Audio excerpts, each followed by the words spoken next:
সবাই কেমন আছো? আশা করি তোমরা সবাই ভালো আছো, সকলে সুস্থ আছো। তো আমিও বেশ ভালোই আছি। তো আজকে চলে এলাম নতুন একটা ব্লগ নিয়ে তোমাদের সাথে শেয়ার করতে। থাম্বনেল দেখে কিন্তু বুঝতেই পারছো ব্লগটা কী নিয়ে। তো আমার জীবনের আজকে অনেক কিছু তোমাদের সাথে শেয়ার করব। তো চলো, আমার ভিডিওটা কিন্তু স্কিপ করবে না, পুরো ভিডিওটা দেখবে তোমরা, তাহলে আমার জীবনের অনেক কিছু তোমরা জানতে পারবে। আমি কি করি না করি থাম্বনেল দেখে অন্তত বুঝতেই পারছো যে আমি টোটো চালাই। হ্যাঁ, আজকে আমি টোটো চালাতে বাধ্য হয়েছি।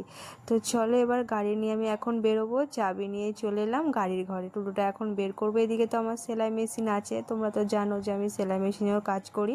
যখন যা পাই তখন করি। পুজোর সময় কিছু সেলাই মেশিনের কাজ ছিল, তখন করছিলাম। আর এদিকে টোটোরও অনেক প্যাসেঞ্জার ছিল, তখন দুদিকেই দুটো আমাকে কাজ করতে হতো। অনেকটা শরীর আলন্ত হয়ে যেত, শরীরটা একদমই পারতাম না বইতে। যেদিকে সেলাইয়ের কাজ, এদিকে ঘরের কাজ, এদিকে আবার টোটো চালানো, কিন্তু সব দিকটাই আমাকে করতে হয়। আমি যদি আজকে না খেয়ে থাকি, আমাকে কিন্তু কেউ দুমুঠো ভাত দিতে আসবে না। জোরের জোর একদিন দেবে, কিন্তু দুদিন দেবে, তারপরে বাদ বাকি দিন। আর আমার পেটটা তো শুধু না, আমার মা বাবারও পেটটা রয়েছে, তো সবাইকে আমাকে দেখতে হয়। তো আজকে এত বড় দায়িত্বটা আমার মাথায় ওপর পড়েছে, তাই আজকে আমি গাড়ি নিয়ে বেরোতে বাধ্য হলাম। তো চলো, এদিকে প্যাসেঞ্জারকে আমি গাড়িতে চাপিয়েছি। কিছু কিছু মানুষ না আমার গাড়িতে উঠতে ভয় পায় বা সাহস হয় না, যে মেয়ে ছেলে গাড়ি চালাচ্ছে, কখনো যদি ফেলে দেয় আমাদেরকে।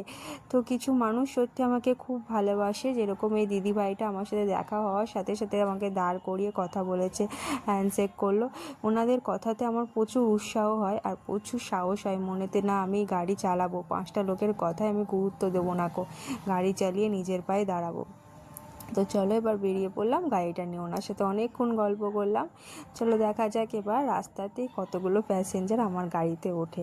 তো এদিকে আমার পাশে রয়েছে একটা বান্ধবী, তো আর আমি রয়েছি। প্রথম প্রথম একটু ভয় লাগতো, এখন আর অতটা ভয় লাগে না, এখন সাহস হয়ে গেছে। আগে যেন মনে হতো গাড়ি নিয়ে বেরোবো, 5টা লোকে কি বলবে, তাছাড়া গাড়িতে যদি রাস্তায় কোথাও ঠুকে দিই বা অ্যাক্সিডেন্ট করে ফেলি তখন কি হবে। তো এখন সেসব কিছু মনে হয় না। তো চলো, এবার রাস্তায় বেরিয়ে পড়েছি। 5টা লোকে কিন্তু আমাকে অনেক টোন টিটকারি, অনেক বাজে কথা বলে, তাতেও কিন্তু আমি কারো কথা গুরুত্ব দিই না। এদিকে আর একজনকে বসিয়েছিলাম গাড়িতে, 3জন প্যাসেঞ্জার। তো আমি এদিকে পান্ডুয়া স্টেশন ওদেরকে নামিয়ে দিয়েছিলাম। চলো, ওদের কাছে টাকা পয়সা নিয়ে এবার আমি বেরিয়ে পড়লাম বাড়ির দিকে। এখন সন্ধে হয়ে গেছে, সারাদিন আমি প্রায় ভাড়া খেটেছি, তো এখন বাড়ির দিকে যাব, আর ভাড়া খাটবো না। তো আমি 7টা থেকে 8টা অবধি জোর থাকি, আর বেশি থাকি না, রাত করি না, তার মধ্যেই বাড়ি চলে যাই। সকাল 10টার দিকে হয়তো বেরোই, বা জোরে জোরে হয়তো 11টা। তারপরে সারাদিনটা খাটি, আবার 3টের মধ্যে বাড়ি চলে যাই, গিয়ে ভাত খাই, খাওয়া দাওয়া করে 4টের মধ্যে বেরোই। তারপরে আবার ওই 7টা, 7:30, হয়তো 8টা, জোর বাজে 8টা।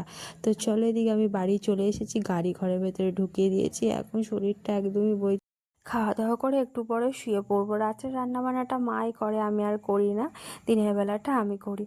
তো চলো, আজকে কত টাকা কামিয়েছি দেখে নেওয়া যাক। তো আমার এই লেডিস ব্যাগটা আমি নিয়ে যাই। সবাই তো জেন্টস, বেশিরভাগই জেন্টস চালায়, একটাই লেডিস আমিই চালাই, তো ওরা সবাই জেন্টস ব্যাগ নেয়, তো আমি লেডিস বলে আমি লেডিস ব্যাগটা নিই। তো আমার আজকে কত টাকা কামিয়েছি চলো দেখা যাক। এই পার্সের ভেতরে এই কটাই ছিল, তারপরে সামনের চেনটা তো আছে, তো ভেতরটাতে আর নেই, ফাঁকা।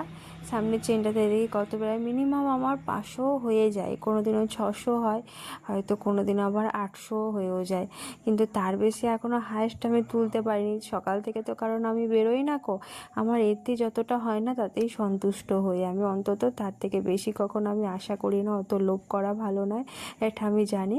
তো চলো, এবার টাকা পয়সাগুলোকে গুনবো যে আজকে কত টাকা কামানি হয়েছে। আমার মাকে আমি ডাকলাম, আমার মা এবার গুনে গুনে দেখছে। তো 50 টাকার নোটগুলো আলাদা করে রাখছি, 20 টাকার নোটগুলো আলাদা করে রাখছি। শেষের দিকে সব হিসেব করে দেখলাম মোটামুটি আজকে আমি 500 টাকা মতন কামিয়েছি। তো সব টাকাটা আমি আমার মায়ের হাতেই তুলে দিয়েছি। তো শরীরটা একদমই আলন্ত লাগছে, ভালো লাগছে না সারাদিন গাড়ি চালিয়ে। তো আজকের ব্লগটা আমি এখানেই শেষ করছি, পরের ব্লগে তোমাদের সাথে দেখা হবে। চলো, টাটা।